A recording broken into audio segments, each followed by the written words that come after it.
আমরা কিচ্ছু চাই না, আমরা নদী বান্ধিছি খালি বালু দিয়ে বস্তা দিয়ে বান্ধিলে হবে না, পুলটার দিয়ে অঙ্গের বান্ধি দিয়ে অনেক নদী ভাঙ্গার ধরিয়া যে ঘরটা ভিটা থাই অন্য ধাই ভাঙ্গি থুছি ফল ফল নিয়ে ইয়াত বসে আছিল ভয় তো থাকি তো ঘুম হয় না।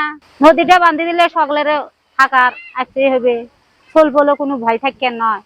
আমরা স্থায়ীভাবে নদী বান্ধি চাই, কারণ যে হচ্ছে আমাদের বসত বাড়ি ভেঙে যাচ্ছে। আর হচ্ছে ডিসি খালি দেখে গেলে তো হবে না, নদীটা বান্ধে দিতে হবে, তো খালি দেখলে তো হবে না। আমরা সুস্থভাবে কাজ চাই এখানে, এটা আমাদের চাওয়া। এটা পাক সিস্টেম, ওটা মনে করেন এমন ভাবে পাক সৃষ্টি হয় এবং মাটি একদম ডাবতে থাকে, ডাবে ডাবে মনে করেন যে বিলীন হয়ে যাচ্ছে এলাকা।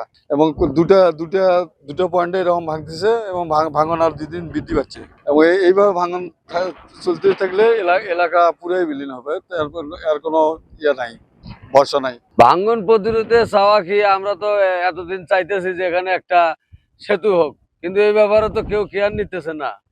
স্থায়ী সমাধান অবশ্যই চাবো নদী ভাঙন রোধের জন্য। আমরা এটা নিয়ে অনেক মানববন্ধন করলাম, অনেক কিছুই করলাম, কিন্তু আসলেই কাজ হয়েছে যে অর্ধেকটা, আর বাকিটা যে বাকি রয়ে গেল এইভাবেই।